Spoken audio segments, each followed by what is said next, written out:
cả sạc để tiêu sai tiêu đầu lá sạc yêu đâu bèo hóa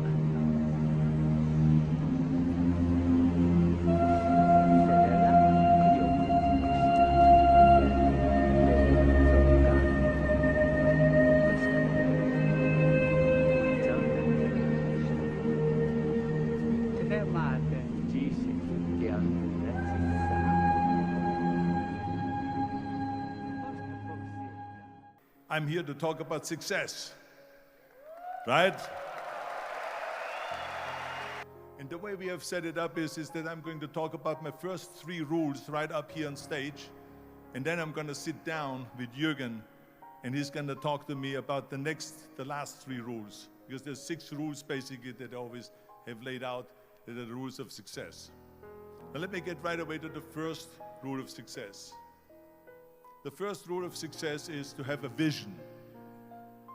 You see, if you don't have a vision of where you go, and if you don't have a goal where you go, you drift around and you never end up anywhere. It's like you can have the best ship in the world, you can have the best airplane in the world. If the pilot or the captain doesn't know where to go, it would just drift around. It would not end up anywhere, or most likely in the wrong place. So I was very fortunate that I stumbled on my vision. I mean, as you know, I was born in 1947 in Austria after the Second World War. And I didn't really like Austria when I grew up. I couldn't wait to get out of there. I couldn't see myself becoming a farmer or a worker in a factory or anything like that, even though my parents wanted me to stay there and have a normal life. My father wanted me to become a police officer like he was. My mother wanted me just to stay there and marry a girl with the name of Heidi, hopefully, and have a bunch of kids and run around like the Van Trapp family in The Sound of Music. But that was their vision, not mine. My vision was totally different. I felt that I was born for something special, for something unique, for something big. So I was searching. Then one day I went to school. I remember I was 11 years old, and they showed a documentary about America.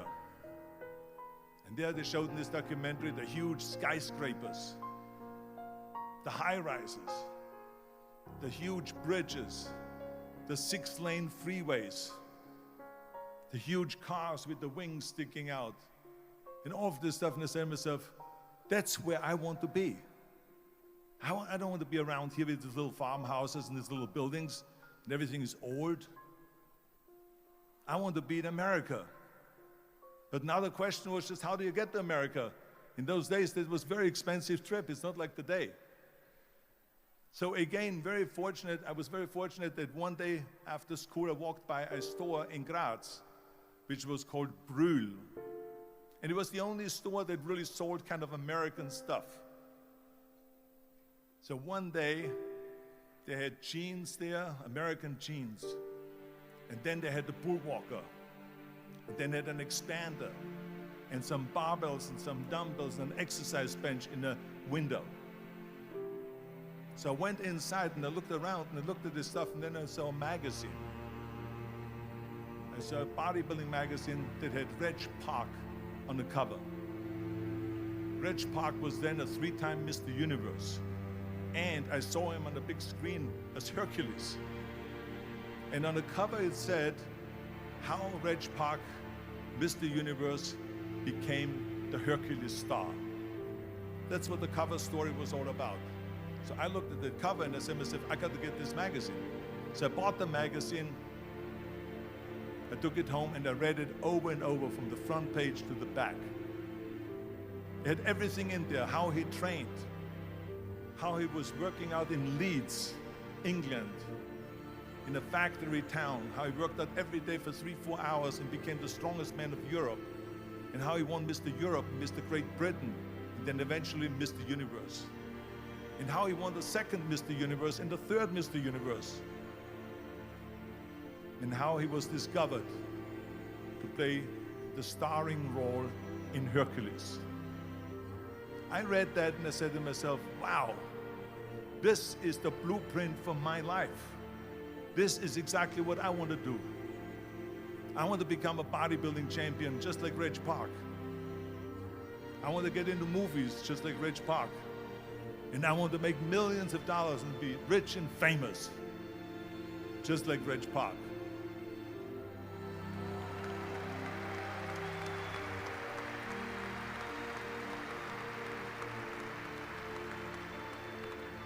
Do you know how great it felt that I knew where I was going? Imagine the majority of people don't know where they're going.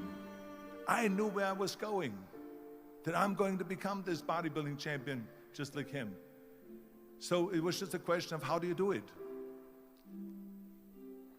I was so relieved because when you have a goal, when you have a vision, everything becomes easy. Because remember that in America, for instance, when you study, you will see the percentage of people that like their jobs. 74% hate their job in America. Now, there is not much different when you come to Europe.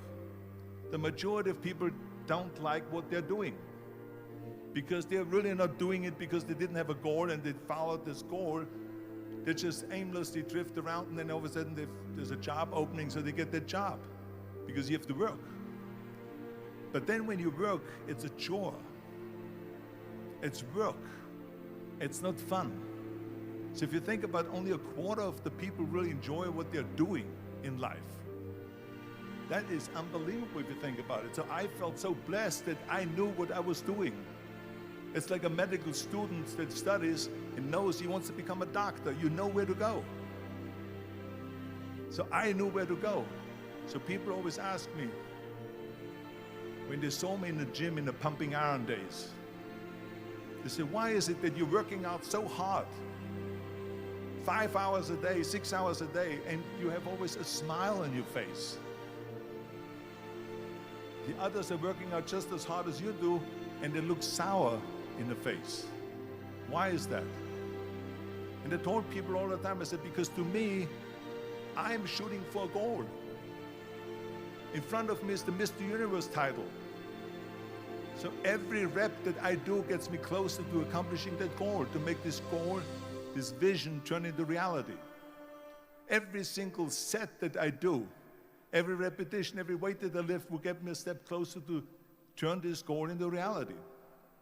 So I couldn't wait to do another 500-pound squat. I couldn't wait to do another 500-pound bench press. I couldn't wait to do another 2,000 reps of sit-ups. I couldn't wait for the next exercise, for the next half hour of posing and all the kind of things that you have to do to be a champion.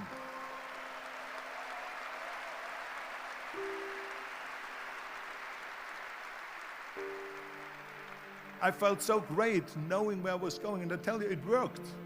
I mean, think about it. And at the end, I was just not visualizing just my exercise, but I was really lifting the trophy over my head. That's what I was thinking about. And with the age of 20, I went to London and I won the Mr. Universe contest as the youngest Mr. Universe ever. And it was because I had a goal.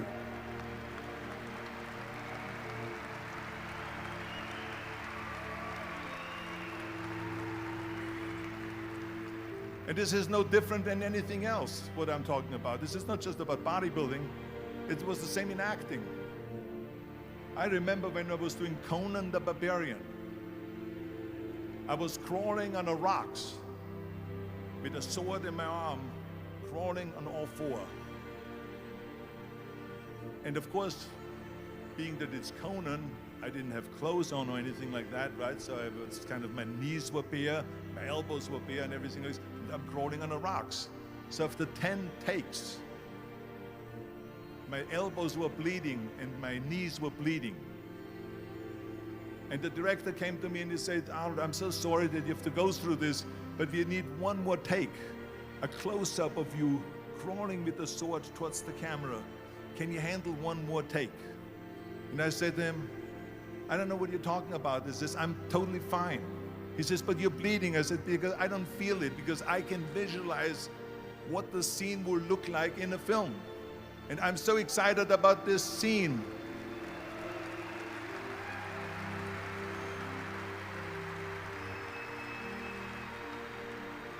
I was visualizing crawling up behind Thulsa Doom, which was played by James Earl Jones.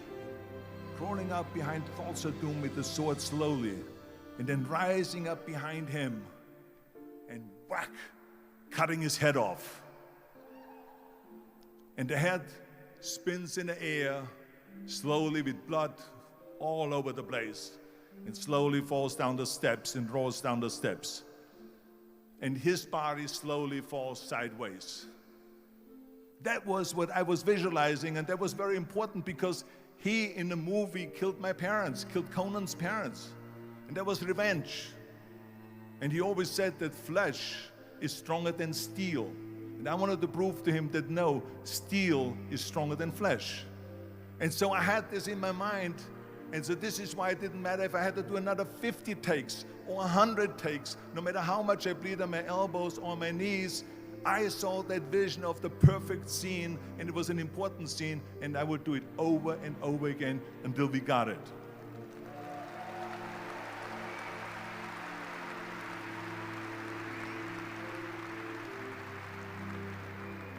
And the same thing is also in politics. I remember that in politics, I had a very clear vision that I will be the leader of California. This is as far as I could go because I was not born in America, so I could not run for president. So being the governor of the fifth largest state, I should say the largest state, the fifth largest economy in the world, was for me really the ultimate title, the ultimate accomplishment in politics. So even though people came up to me and says, why don't you go and run for something smaller, you're never gonna make it. I ran for governor, and then 2 months later I became governor of the state of California. Again, because I had a very clear vision what I'm gonna do with California. So let me tell you something, visualizing your goal and going after it makes it fun. You got to have a purpose no matter what you do in life. You got to have a purpose. So that's rule number one, have a vision. Rule number two is, don't listen to the naysayers. Don't listen to the naysayers.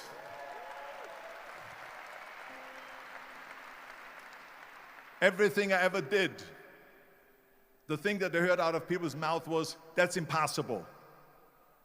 That can't be done. Or no. I remember when I wanted to be a bodybuilding champion, including my parents and everyone else around me, said, this is impossible. Why don't you become a ski champion? That's what they do in Austria. Or a bicycle champion, or do some track and field. You can't be a bodybuilding champion. That is exactly what I heard, and of course I proved to the people that it can't be done. So whenever someone said to me, it can't be done, I heard it can be done. When they said no, I heard yes. And when they said it's impossible, I heard it is possible. Because I am a strong believer.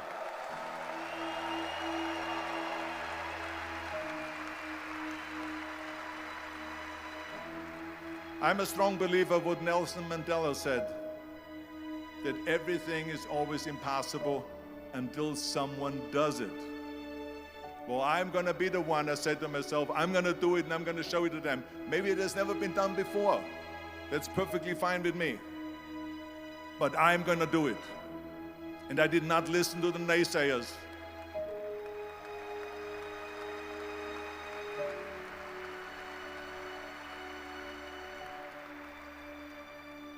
The same was also when I went into, not just in bodybuilding, they said no.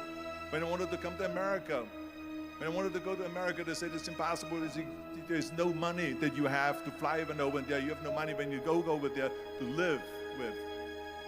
And what do you think, they're gonna wait for you? They have plenty of big bodybuilders over there. It was all no, and it can't be done, it's impossible. And I remember then that the same thing happened also when I went into show business. Can you imagine? I was now a bodybuilder. I weighed 250 pounds. I was Mr. Olympia 6 times. I was Mr. Universe 5 times, and Mr. World and Mr. International. I won 13 World Bodybuilding Championships altogether. And now I said to the agent, the Hollywood agent, I want to get into movies. He said, that's funny, Arnold. I asked a studio executive, I say, I want to get into movies. I want to be a leading man. He started laughing. So they all say it's impossible. I said, why is it impossible? He says, because look at how big you are. You weigh 250 pounds. Hercules bodies and muscular bodies weighing 20 years ago. 20 years ago they did Machista and they did all these Samson movies and Hercules movies and stuff like that, but not anymore. Arnold, this is the 70s. You know the sex symbols today? It's Al Pacino. He weighs 150 pounds. It's Dustin Hoffman. He weighs 146 pounds. And guess who else is a sex symbol? Woody Allen. So imagine they're telling me now that those are the new sex symbols. So do you ever forget about it? And then they told me, says, and your accent, even if you reduce all your body weight and everything and have a normal body, your accent. I said, your accent, I mean, it will go give people goosebumps. With the German accent, it will get people the creeps. They will get scared. He says, no one in Hollywood ever has become a leading man that had an accent. Doesn't happen. People in America want to hear their actors talk like John Wayne, or like Burt Reynolds, or like Clint Eastwood. Not like someone on Hogan's Heroes or something like that, some Nazi movie. This is the kind of stuff that they heard. They said, no, you see, it's impossible. And plus your name who can pronounce Schwarzen Schnitzel or something like that. No one can pronounce that, so forget about it, Arnold. This is the kind of thing that I heard. Imagine, you go from studio executive to studio executive, from agent to agent, from manager to manager, and they all said exactly the same thing. Now that's very encouraging, isn't it? But you know something? I didn't give a shit. I didn't.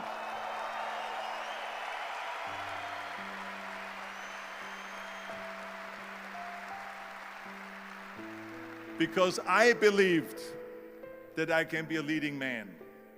I believed that I could be another Clint Eastwood, or another Burt Reynolds, or another Warren Beatty, or whatever those characters were, Charles Bronson and so on. I believed that I could be those people. I said, there's enough room on that ladder that I can fit up there. And I looked back again and learned from what I learned in sports. In my case, in bodybuilding. It's all about the hard work that you put in.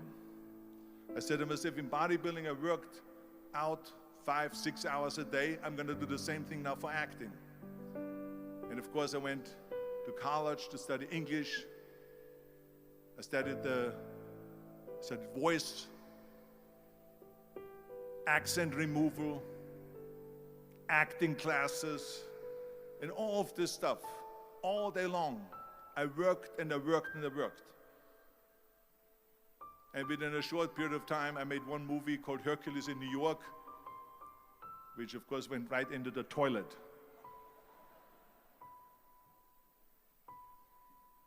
But it didn't discourage me. I still had the same vision. And then all of a sudden I did Streets of San Francisco. I did Stay Hungry and Pumping Iron and The Villain. And then all of a sudden I was asked by Dino De Laurentiis and by Universal Studio, the biggest studio, to star in Conan the Barbarian. And after I did Conan the Barbarian, the director at the press conference said to the press, the director was John Milius. He said to the press, if we wouldn't have had Arnold, we would have had to build one. So think about that.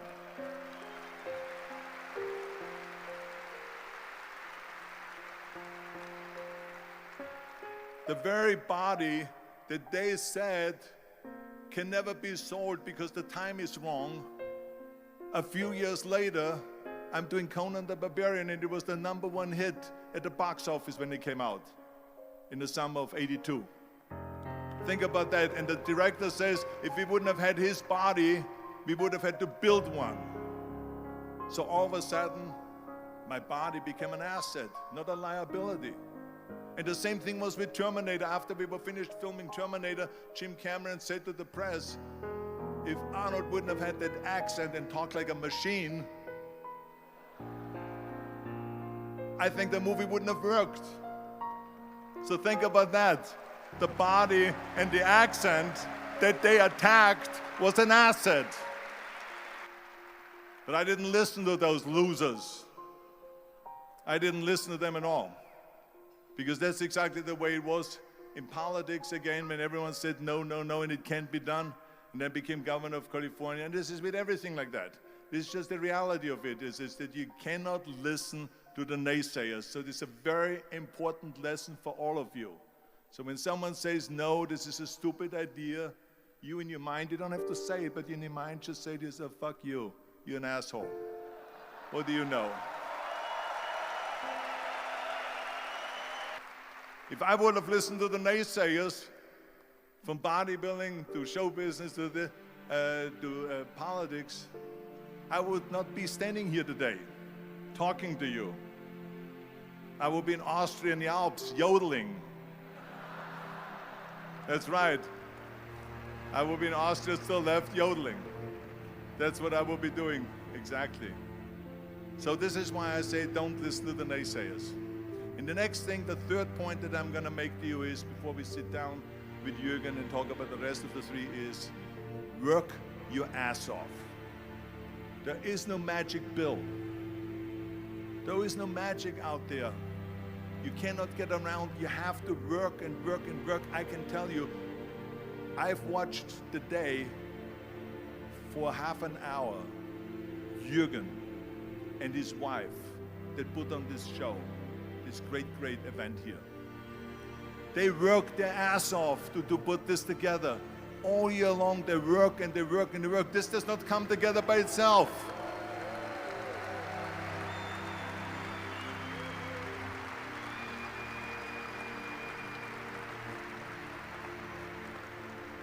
For half an hour, they were running around and making phone calls and doing this and that and talking to their aides and make sure this is happening, make sure there's the water out there. Talking about water, love water. Make sure of this and make sure of that and all that stuff. So it's work. And it drives me crazy when people say that they don't have enough time to go to the gym for 45 minutes a day and work out. Or to do something for 45 minutes to an hour a day to improve. If it is physically improve or if it is mentally to improve. Imagine you read 1 hour a day about history. How much you will learn after 365 hours in 1 year. Think about if you study about the history of musicians, of composers, how much you would know. Imagine if you would work on a business, on some business that you want to develop every day for an hour. Imagine how further along you will go and get. So it drives me nuts because we have, when people say we don't have the time, we have 24 hours a day. We sleep 6 hours a day, so that gives you still 18 hours.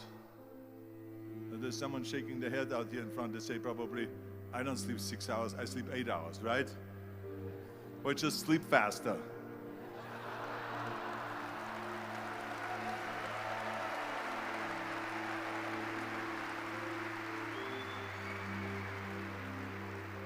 So we have 18 hours a day.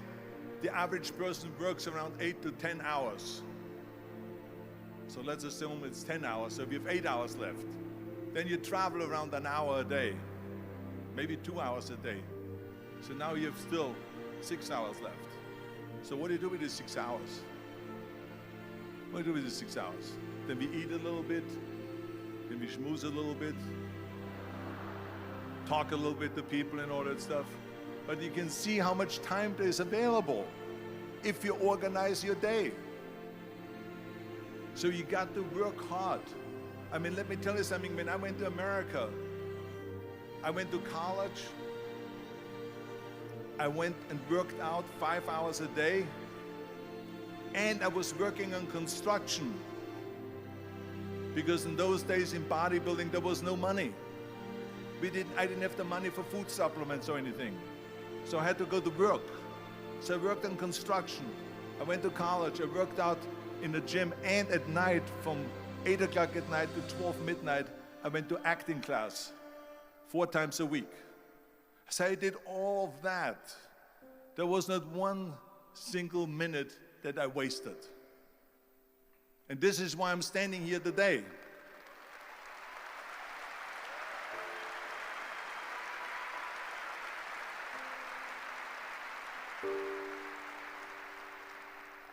I became very friendly with Muhammad Ali in the 70s. And Muhammad Ali worked his butt off. And I saw it firsthand. And I remember that there was a sports writer that was there in the gym when he was working out and he was doing sit-ups. And they asked him, how many sit-ups do you do? And he said, I don't start counting until it hurts. Now think about that. He doesn't start counting his sit-ups until he feels pain. That's when he starts counting. That is working hard. And so you can't get around the hard work. It doesn't matter who it is. As a matter of fact, I believe what Ted Turner said, work like hell and advertise.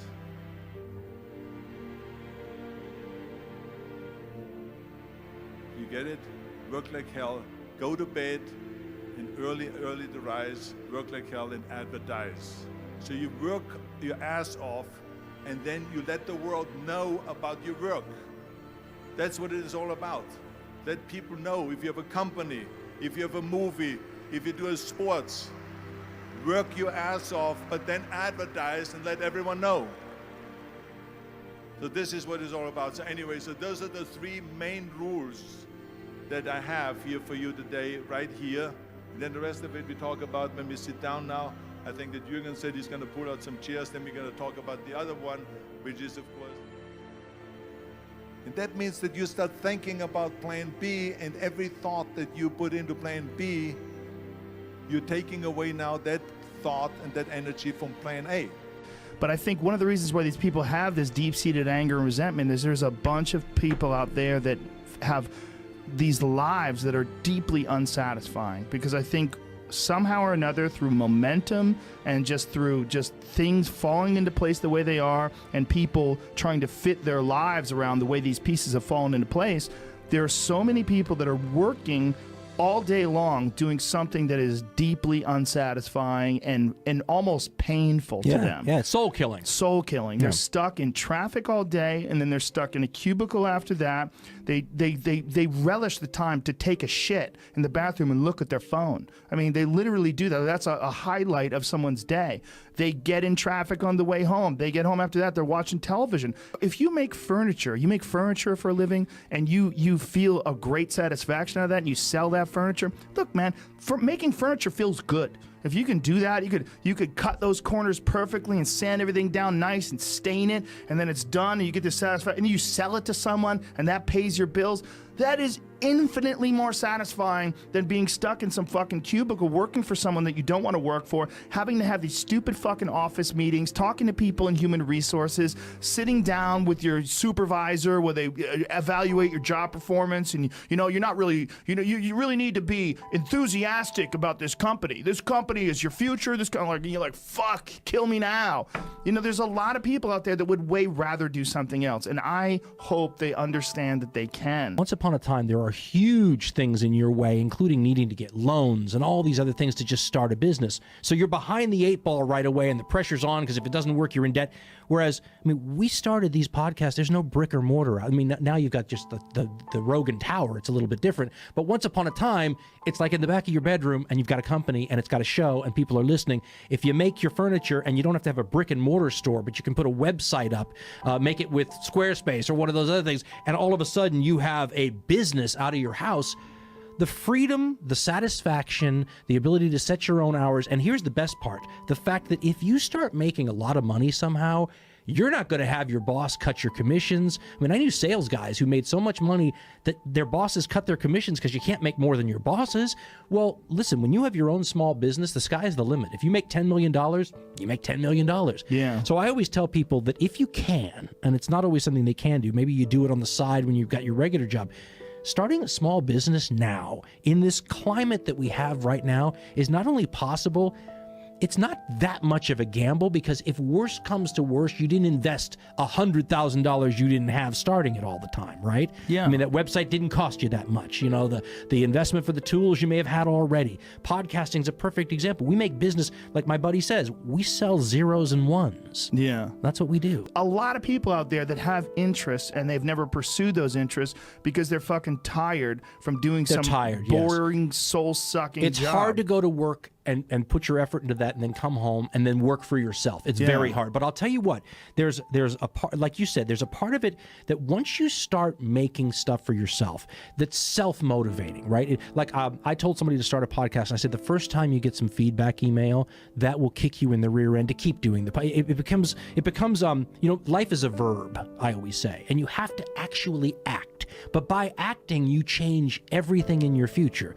Another guy said to me, it's a great line. He said, with podcasts, it's not always how many people are listening. Sometimes it's who they are, right? So my grandmother's philosophy was always that you should keep walking and talking. But in her era, walking and talking meant going and shaking people's hands. And now you can network like through the internet, and you never are really shaking people's hands, but you may have a podcast with only 100 listeners. But if one of those listeners is some guy somewhere else who says, oh my God, this guy's furniture is great, or whatever, I'm gonna, maybe you can come and start giving a Pottery Barn, okay? I mean, things open up in ways that you can't predict because you started doing something. And because you have legitimate passion for what you're doing, that resonates Doesn't with people feel that like experience work. that. Yeah. If they see, I mean, I can't tell you how many artists that I've discovered online just through Instagram or through Twitter. Like, it's a creative revolution. Yes, in an amazing way. And I hope, and I think there's way more creative people out there than we realize. Oh, yes, absolutely. And I think they would love to have some sort of an opportunity to do something like that. And especially like an artist, someone who's an artist,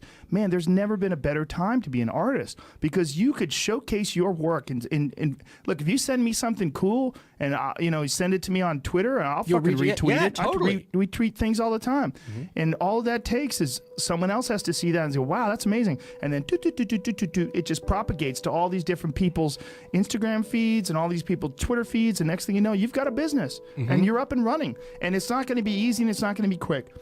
But the job you're doing now ain't easy or quick. The soul-killing one ain't easy or quick either. But people think like, oh, how long is that going to take? Oh, but when you start out doing a podcast, well, I only got 10 downloads. Well, that's how it works. We all were there once. Yeah, I was there once. Dude, when we first did it, when Brian and I were first doing this podcast and we were doing it on like Ustream, we would have 200 viewers. And I wasn't doing it for money. I was literally doing it because my wife had gotten pregnant. We had to move from Colorado back to LA, and I was bummed out. I was like, fuck, I thought I escaped. I thought I got out of LA. I was living in the mountains. I was like, this is what I want. I want to be in nature. I was like, I don't want to be back in this fucking hellhole. I'm like, all right, let's do something. And so we started doing podcasts just for a goof, because I was doing stand-up. I didn't start out thinking this is going to replace my income. This is going to be, I just did it as a passion project. And I think if people have a regular day job, if you could just find some one thing that you do as a passion project and just keep building on it, just keep watering it, keep adding fertilizer, keep giving it attention, keep giving it focus, and you can escape. You can escape, and you can be self-serving. You could be okay. You're going to be okay.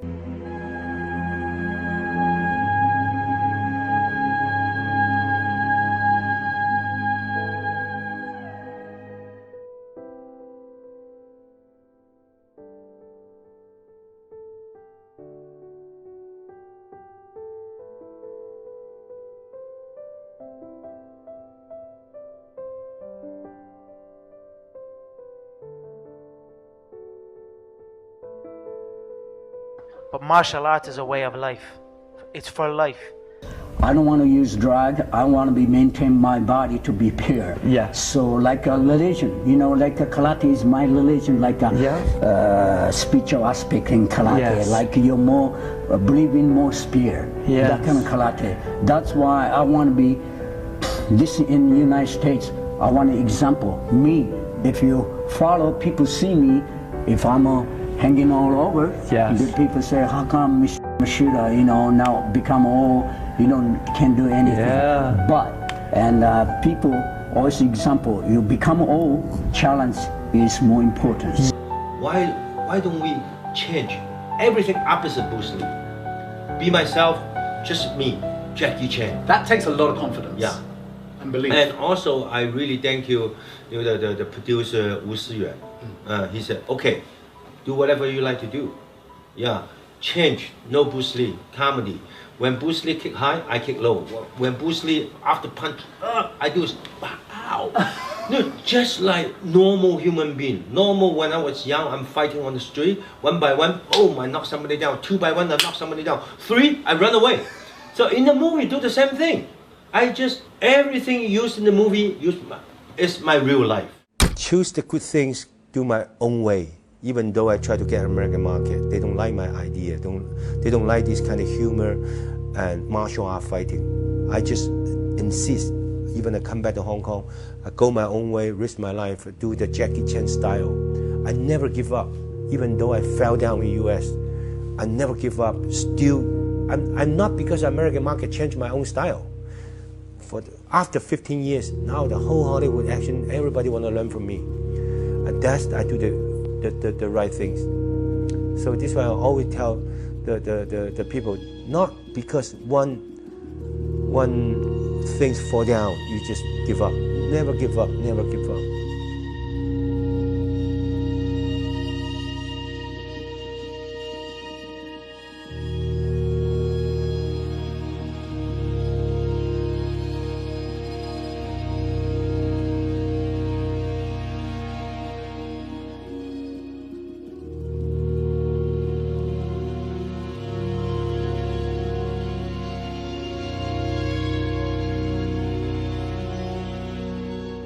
When things fall down, never give up, never give up.